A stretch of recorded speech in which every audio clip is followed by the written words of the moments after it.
There are literally hundreds and hundreds of thousands of coaches, personal trainers, dietitians, nutritionists, PTs, everything in this industry. And what I want to do today is just separate myself from everybody else and just show you how I do things a little bit differently.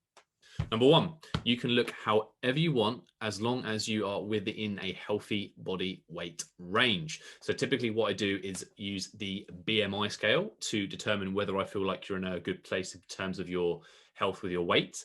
But this is predominantly for those that are a non-athletic population, right? So the BMI scale has its downfalls, like granted, but for the people that watch these videos and for people that I help, typically the women I help that aren't athletes and they're not competitive sports professionals, realistically, you want to be within that healthy weight range of the BMI scale. That's kind of the aim and the goal for you, right? And I'm not saying that you have to be like well within it or like you have to be like the other side of overweight, which would be like near the underweight category. You just need to be within there, right?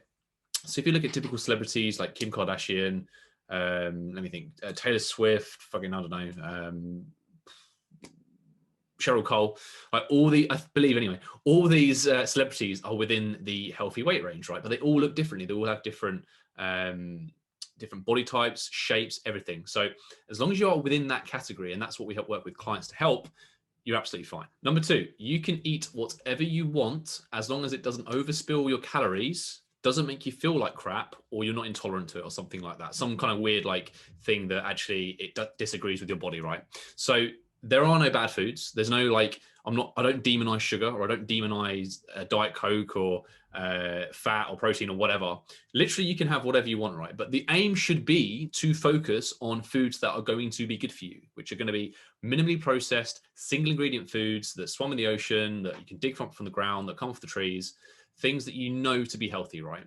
Now, if you have a pizza every once in a while, I ain't gonna care. Like, whatever. If you have a Chinese takeaway, I ain't gonna care. But if you have 3 pizzas in succession in a row, then we've got a problem. Okay. So having that boundary there, but having the freedom and the flexibility to have what you want should be the long-term goal for you. Number 3, and I have just kind of touched on this, but the inverse to that is I don't just say you can go and eat whatever you want as long as you are within calories. And this is more of the macronutrient fiends, the ones that only care about like literally the numbers.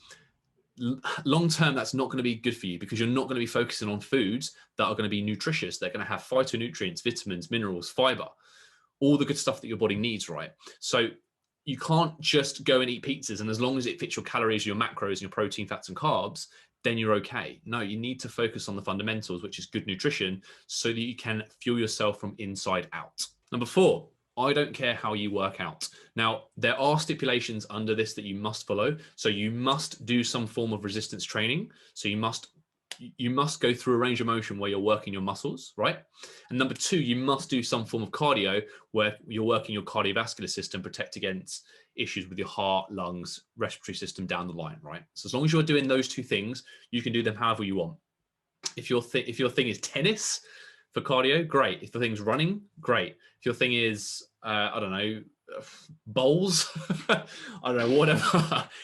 As long as you do it and you enjoy it and it's cardio and it works your heart, fine, I don't care. The same for resistance training, right? If you like CrossFit, if you like strongman, powerlifting, freaking, I don't know, something gym-based, I don't know, whatever it is, it doesn't matter to me. Now, I predominantly focus on the bodybuilding style of training because I find that A, it's the easiest to learn, and B, it has the lowest chance of injury, right?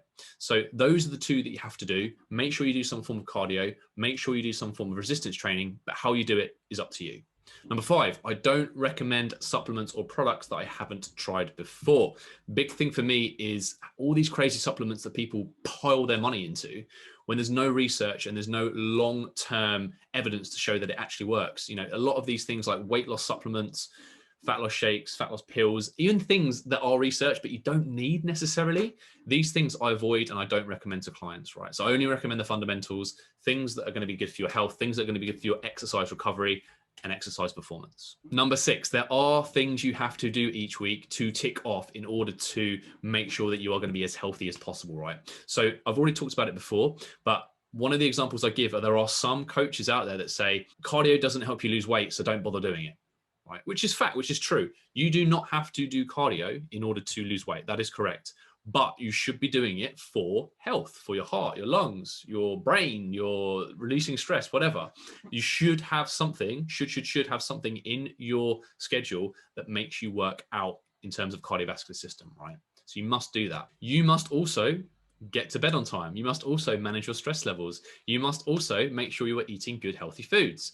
And some of these things aren't very sexy, right? Like telling someone to go and get good night's sleep isn't the most sexiest thing in the world, but it is a must. And it will be so much more important than you think. It's going to help in terms of lowering your stress, reducing your potential for binging and craving on certain foods. All this holistic approach will help you long term, right? Number 7, I don't care how much you work out as long as the exercise matches your intensity, right? So if you're coming to me and you're someone that is a mother of 3 that works long hours, that is extremely stressed, that's got all these things that you're having to balance and juggle, and you're telling me that you're able to train 6 times a week for 2 hours, ain't gonna happen. Ain't gonna fucking happen, right? You need to match your lifestyle and whatever's going on in your life right now with the intensity. So there's no point in me telling a 40-year-old woman who hasn't got the capability to go and do loads of circuit classes and HIIT classes and Tabata and all these crazy stuff, when in reality, really, she should just be walking on a treadmill for 30 minutes and doing a basic bodyweight program.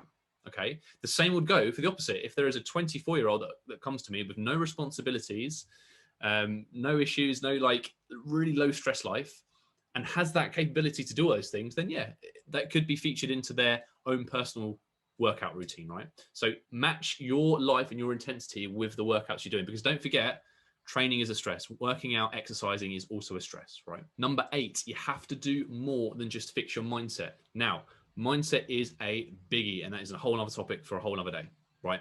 Having a strong, successful, positive mindset is going to help you massively, but you can't just rely on positive thoughts and thinking your way to victory. You need to actually have a system to follow in order to get you there, right? It's all well and good just saying, think positively and you'll lose all the weight you want to lose.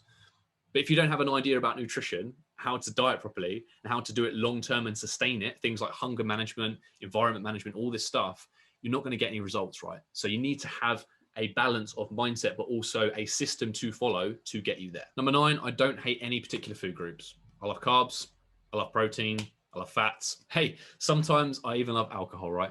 So I am not going to advocate removing an entire food group, because I know from looking at the research and looking at 99% of people out there, anecdotally as well, working with clients, saying you're going to never eat carbs again, it just ain't going to work for you. And number 10, I'm all about the long term. I'm all about thinking past the weight loss, past the diet phase.